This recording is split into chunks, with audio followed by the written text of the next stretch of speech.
Good morning, guys, and welcome back to another exciting episode of the Comics Porch with your host, Doc. I just wanted to talk to you today a little bit about the amount of time that artists put into these lovely comics that we read and why some people get out of the industry. When Mark Bagley left Amazing Spider-Man way back in 96 maybe? And he moved on to the Thunderbolts in 97.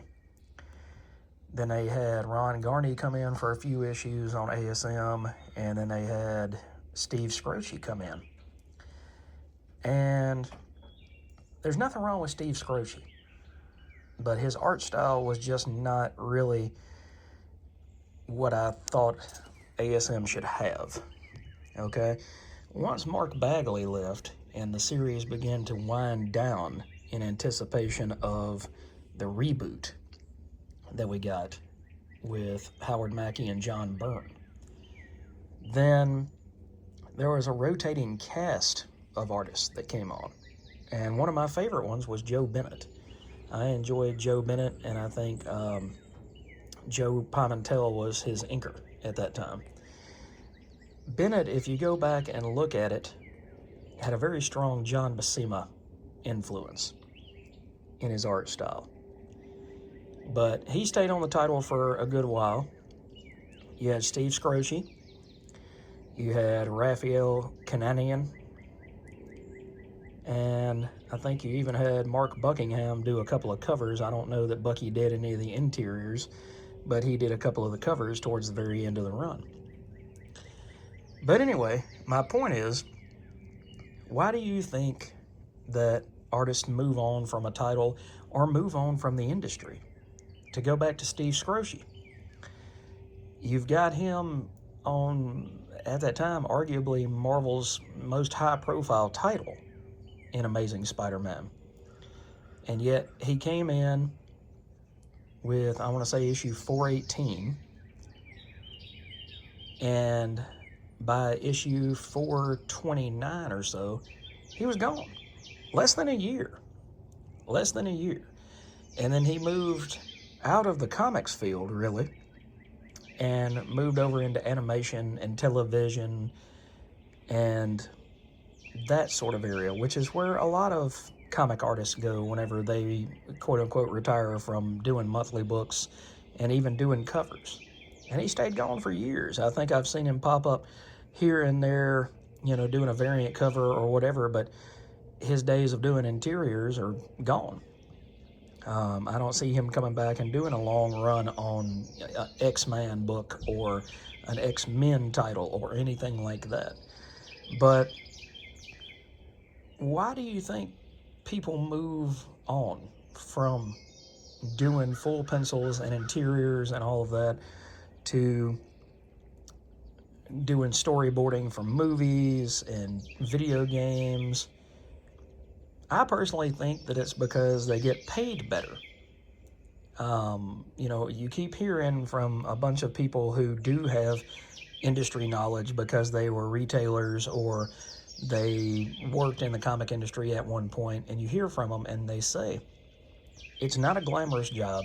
You're not going to get rich if you do 10 issues of Amazing Spider-Man versus doing 100 straight issues of Amazing Spider-Man. You're not going to get any more, rich. There's not going to be a 401k waiting for you.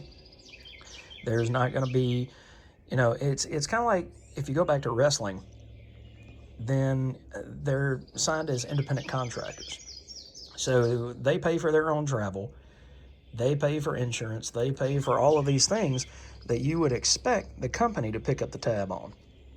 But since they're listed as independent contractors, then WWE gets away with saying, oh no, you have to pay for travel, you have to do this, you have to do that.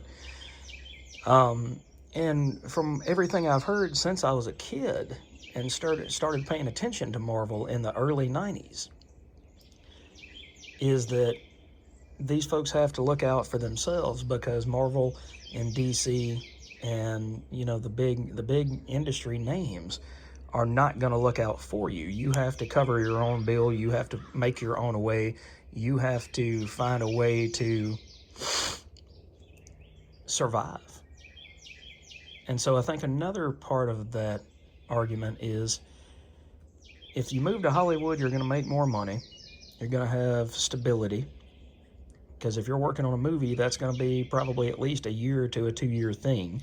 And then if you push and do really well, then your name's going to get out there, and everybody else is going to want you to storyboard their vision and their project as well, so that people can visually see what it is that you're trying to push to these different movie industry execs.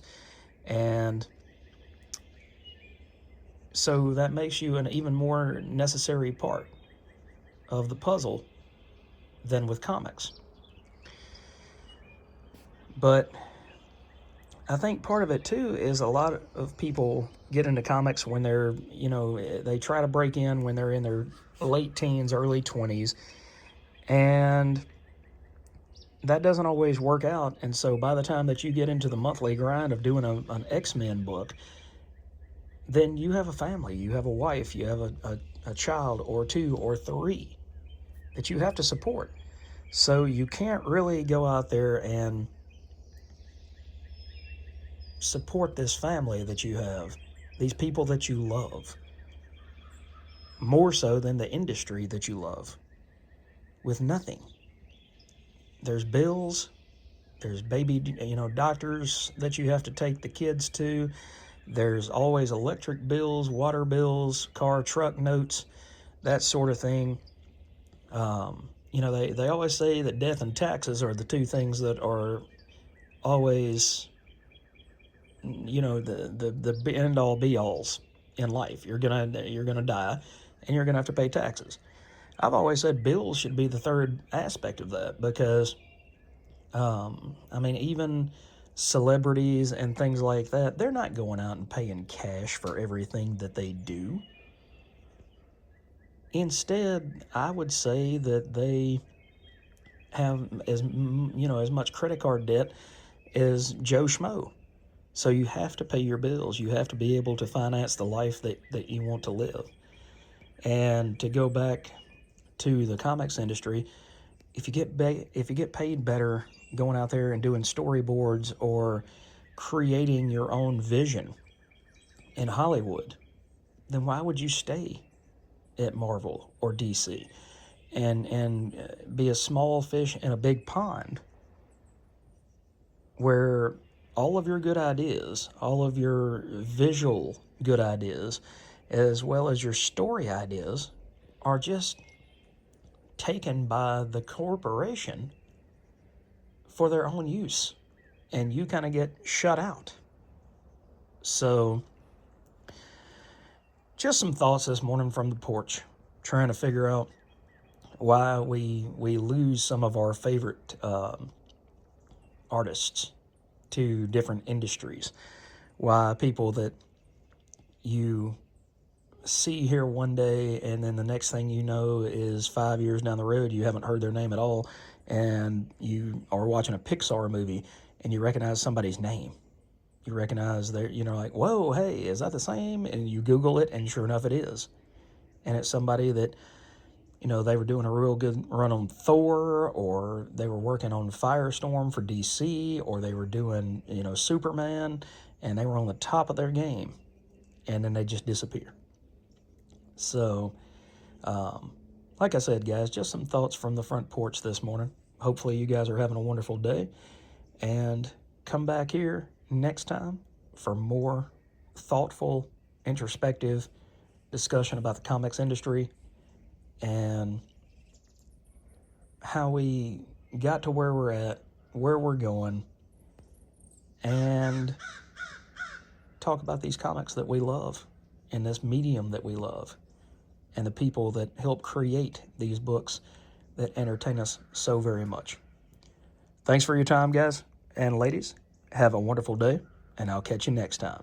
By the way, if you haven't, please like and subscribe to the channel so that you can get notified when each of these new videos come out, so that we can continue having these conversations about comics and, like I said, about the medium that we all love.